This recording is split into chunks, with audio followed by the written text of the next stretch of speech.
नमस्कार, जय माँ शारदा। अकाया वैदिक एस्ट्रो में एक बार फिर से आपका स्वागत है। मैं हूं पंडित श्याम भारद्वाज और आज मैं उपस्थित हुआ हूं आने वाले सप्ताह यानी कि 17 फरवरी 2025 से लेकर 23 फरवरी 2025 तक का साप्ताहिक राशिफल लेकर। इस सप्ताह में चंद्रमा क्रमशः कन्या राशि, सोमवार की शाम को 6 बजे तक कन्या राशि में रहेंगे, उसके बाद तुला राशि में प्रवेश कर जाएंगे। तो इस पूरे सप्ताह में चंद्रमा 3 राशियों में गोचर करेंगे, तुला, वृश्चिक और धनु।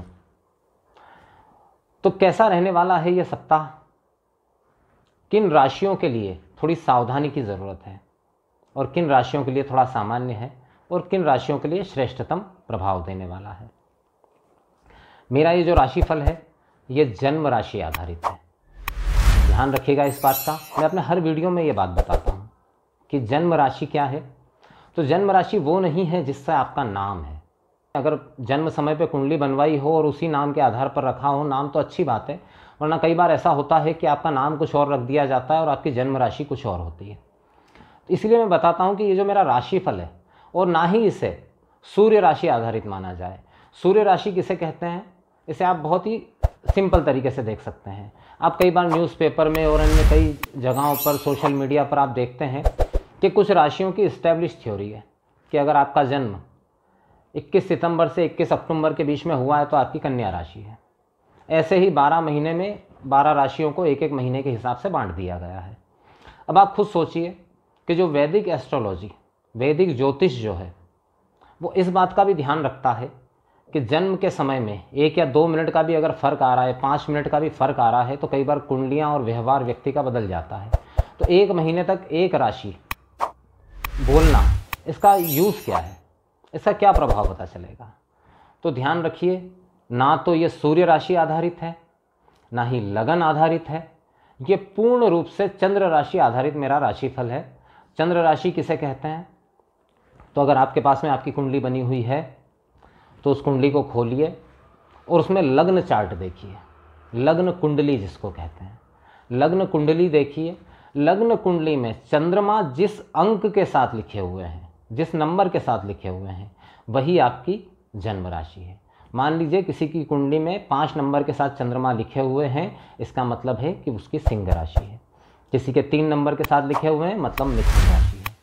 किसी के 12 नंबर के साथ लिखे हुए हैं, इसका मतलब मीन राशि है। तो 1 से लेके 12 अंकों तक जिस अंक के साथ चंद्रमा लिखे हुए हैं वही आपकी जन्म राशि है।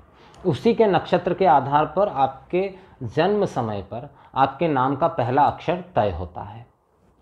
तो याद रखिए, मेरा ये जो राशिफल है ये पूर्ण रूप से चंद्र राशि आधारित है, क्योंकि चंद्रमा बहुत ही चलायमान ग्रह है।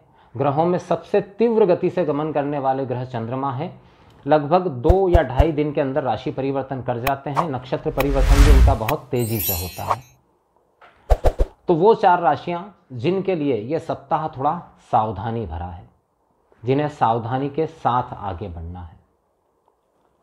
तो उसमें अगर मैं सबसे पहली राशि की बात करूं तो वो राशि बनती है मेष। मेष राशि के लिए सप्ताह की शुरुआत वैसे ही थोड़ी अच्छी नहीं है। स्वास्थ्य संबंधी समस्या इस दौरान रह सकती है, क्योंकि शुरुआत सोमवार के दिन ही चंद्रमा केतु का योग बना होगा षष्ठ भाव में। तो स्वास्थ्य संबंधी समस्या हो सकती है, मन में थोड़ा उच्चाटन का भाव हो सकता है। तो इस मामले में शुरुआत इतनी अच्छी नहीं है। मध्य सप्ताह थोड़ा ठीक रह सकता है। सप्तम भाव में चंद्रमा गोचर करेंगे, हालांकि यहाँ भी जीवन साथी के साथ वैचारिक मतभेद की स्थितियाँ बन रही है। आगे सप्ताह में वृश्चिक राशि में जब चंद्रमा गोचर करेंगे तो बहुत ज़्यादा सावधान रहना है इस समय पे आपको, क्योंकि स्वास्थ्य संबंधी समस्याओं के साथ धन हानि की भी संभावना यहाँ बनी हुई है। आप इस समय पे अपनी वाणी को संयत अगर रख लेंगे तो आप बहुत सारी परेशानियों से बच सकते हैं। सप्ताह का अंत ठीक ठाक है। चंद्रमा धनु राशि में होंगे, मंगल की दृष्टि से दृष्ट होंगे, तो सप्ताह का अंत कहीं ना कहीं थोड़ी राहत यहाँ पर देता हुआ दिखाई दे रहा है। दूसरी जो राशि बनती है जिसके लिए ये थोड़ा सा मुश्किल समय हो सकता है, वो राशि है कर्क। कर्क राशि के लिए सप्ताह की शुरुआत तो ठीक है, लेकिन स्वास्थ्य में यहाँ भी समस्या है, क्योंकि चंद्र केतु का योग पराक्रम भाव में होगा सप्ताह की शुरुआत में। तो निसंदेह स्वास्थ्य संबंधित कुछ समस्याएं, कार्य क्षेत्र में अत्यधिक काम का दबाव इस समय पे हो सकता है।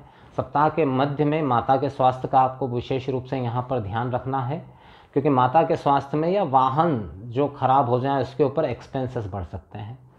सप्ताह के अंत में संतान के किसी कार्य से आपका मन व्यथित हो सकता है। हालांकि इस समय आय बहुत अच्छी बनी हुई रहेगी आपकी, लेकिन या तो संतान के स्वास्थ्य के कारण या उनके किसी कृत्य के कारण आप परेशान हो सकते हैं।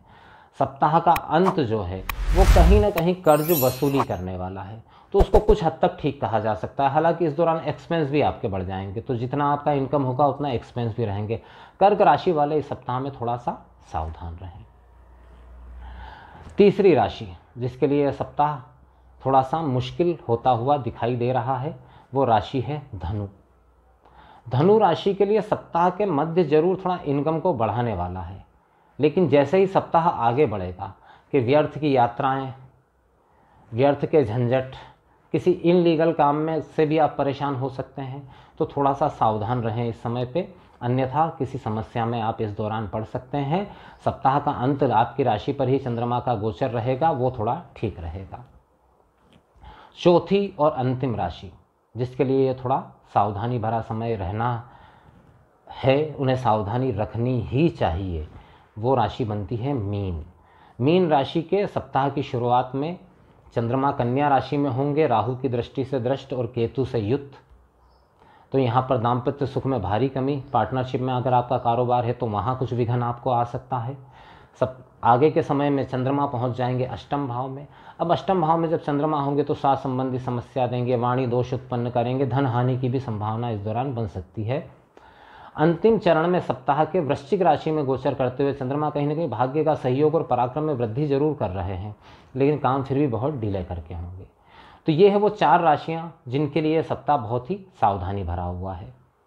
अगर इन 4 में से आपकी कोई राशि है तो आप विशेष रूप से सावधान रहें, और अगर इन 4 में से आपकी राशि नहीं है तो आपकी राशि क्या है आप मुझे कमेंट बॉक्स में लिखकर बता सकते हैं, उसकी जानकारी भी आपको दे दी जाएगी। और साथ ही साथ 4 वो राशियां भी हैं जिनके लिए श्रेष्ठतम समय है, तो आप अपनी राशि लिख करके अगर कमेंट बॉक्स में भेजते हैं तो उसका विश्लेषण आपको दिया जाएगा। इसी के साथ अपने शब्दों को यहीं विराम देता हूँ, फिर उपस्थित होता हूँ एक नए विषय के साथ। जय मां शारदा।